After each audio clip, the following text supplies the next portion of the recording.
Salah satu kunci kesuksesan dalam melakukan skripsi, tesis, disertasi apalagi adalah hubungan dengan pembimbing. Nah, pada kesempatan video kali ini saya ingin mengatakan bahwa seberapa penting hubungan dengan seorang pembimbing.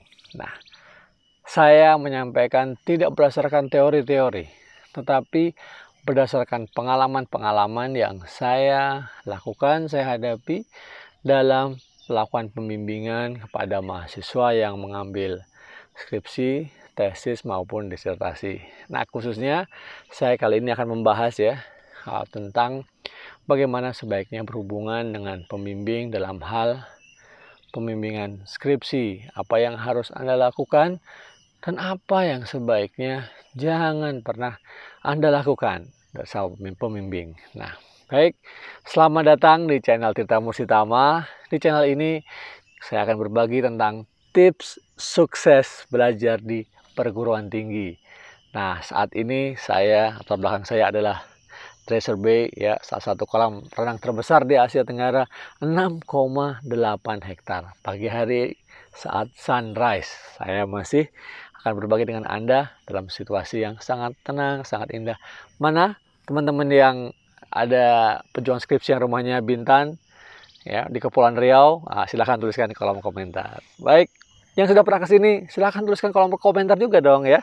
Yang belum, ayo segera datang ke sini. Keren banget tempatnya ya. Kolamnya air asin loh ya. Kolamnya air laut. Baik, langsung saja. Yang pertama, yang terpenting harus dipahami seorang pembimbing itu namanya membimbing ya.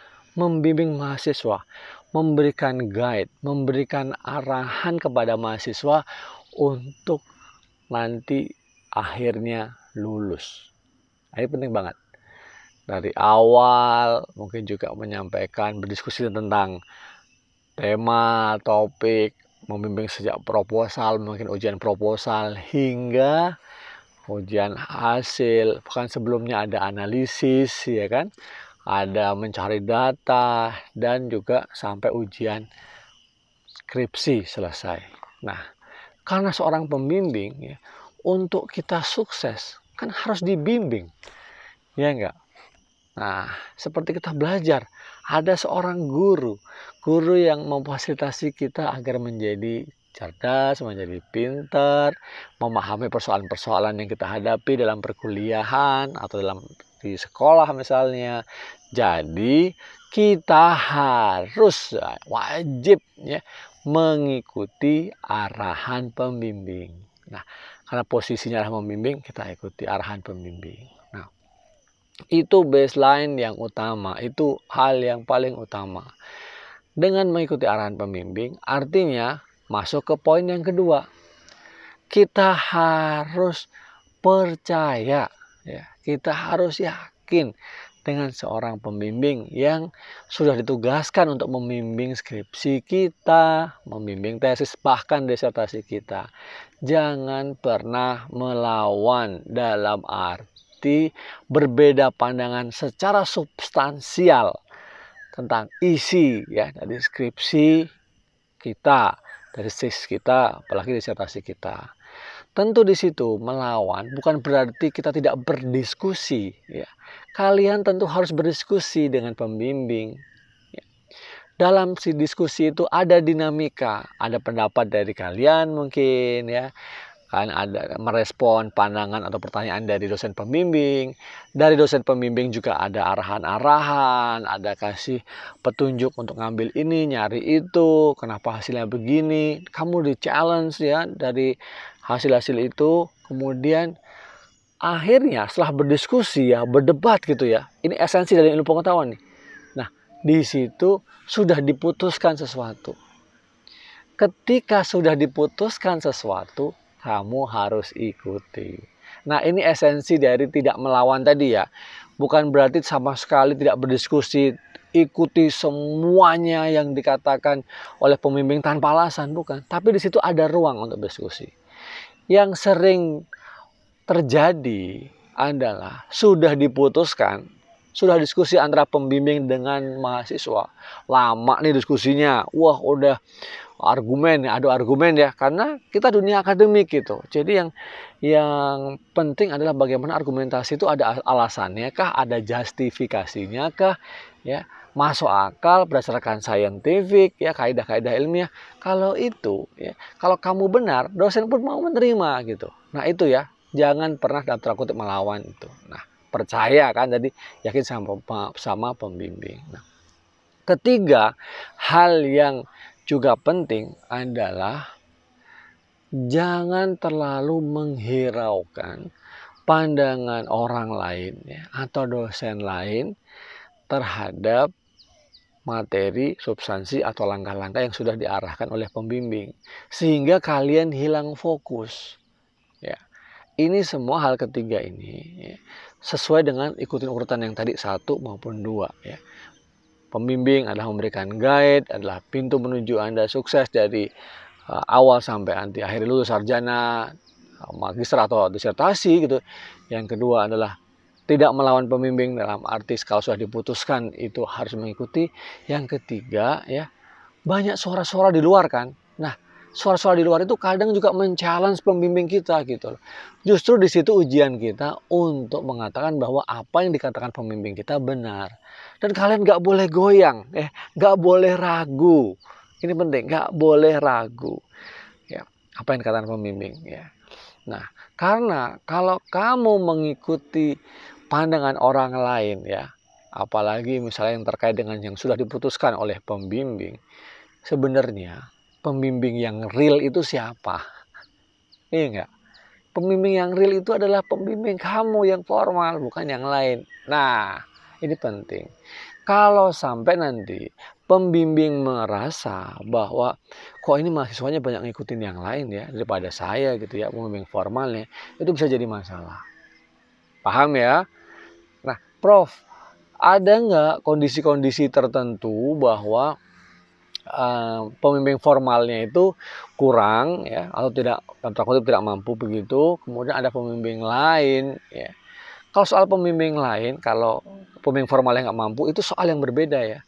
Di sini yang ingin saya katakan adalah kamu banyak mendengarkan orang lain ya, yang orang lain itu sebenarnya bisa jadi tidak otoritatif dalam membimbing ya, atau memberikan masukan-masukan yang mungkin membuat kamu, mengentertain kamu ya, pandangan-pandangan kamu yang memudahkan kamu gitu ya. Tapi sebenarnya yang memudahkan kamu, yang mengenakkan kamu tadi itu sebenarnya berlawanan dengan pandangan pembimbing. Ini kunci lah ya. Saya ingin mengatakan apapun itu pembimbing formal ya, karena sudah ditentukan oleh fakultas, oleh jurusan atau oleh universitas harus diikuti. Nah, mungkin ini ada super tipsnya. Nah, sebelumnya saya ucapkan terima kasih ya yang masih mengikuti sampai detik ini. Yang belum subscribe, silahkan subscribe sekarang. Yang perlu dipahami super tipsnya adalah begini. Pembimbing sudah ditunjuk oleh fakultas, universitas, jurusan untuk membimbing kalian. Jadi, pembimbing itu diasumsikan memiliki kompetensi, memiliki keterampilan, pengalaman, ya, kebijaksanaan dalam membimbing kalian dan dianggap mampu. Itu harus kalian pahami. Nah, dengan berpegang pada itu, semua tadi yang kamu dengarkan orang luar yang terlalu mengentertain pandangan orang luar, kamu mendengarkan gosip-gosip pandangan gini tentang hal sesuatu, ya, itu harus disingkirkan. Nah, kecuali memang ada omongan, perkataan, atau pandangan dari ketua jurusan, fakultas, universitas, kamu memang pembimbingnya Bapak atau Ibu X secara formal. Tetapi karena satu dan lain hal, misalnya Bapak dan Ibu X itu tidak mampu atau berhalangan, nah kamu bisa coba deh diskusi dengan dosen Y atau dosen Z. Itu lain soal. Nah, selama tidak ada pandangan seperti itu, jangan pernah diikuti. Ya, apalagi kalau yang pandangan-pandangan dari dosen lain yang sifatnya ingin membuat kamu itu gini ya. Kamu kan suka kalau waktu bikin skripsi ya, wah kayaknya aku pengennya gini, harusnya kayak gini, tapi dosen gue bilangnya yang lain. Kamu kok nggak bisa nih, gue nggak suka. Nah, hanya karena nggak suka ya, hanya karena nggak bisa, yang sifatnya subjektif kita banget gitu ya, nah membuat kamu jadi males. Nah itu jangan sampai ya, karena skripsi juga termasuk dalam ujian mental, proses itu penting. Nah itu tadi ya beberapa hal, 3 hal yang penting yang kamu harus ikuti menghadapi hubungan dengan dosen pembimbing. Apalagi nih ya, tidak hanya substansi ya, kadang-kadang pembimbing itu juga memberikan arahan-arahan berupa wejangan-wejangan lah ya. Jalan hidup kamu, kamu sebaiknya ikutin acara ini ya, kamu coba ikutin seminar ini, konferensi ini, kamu harusnya seperti ini ya.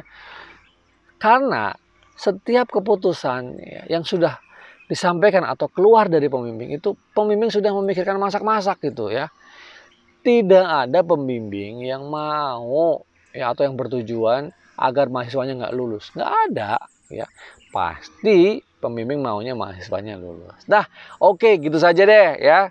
Diskusi santai kita di pinggir pantai, pinggir kolam terbesar Treasure Bay di Lagoy Resort di Bintan. Oke, kalian juga warga negara Indonesia, masyarakat Indonesia, menggerakkan pariwisata Indonesia, ayo datang ke sini ya.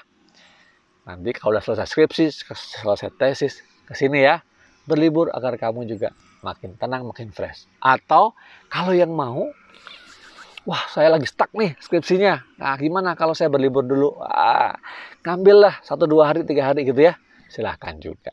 Baik, terima kasih banyak, sukses buat kalian semua. Saya tunggu ya, Prof. Saya sudah ngikutin arahan Prof. sehingga saya bisa lulus baik skripsi, tesis maupun disertasi saya. Terima kasih banyak, sukses buat kalian semua. Salam sehat, ya, salam bahagia selalu.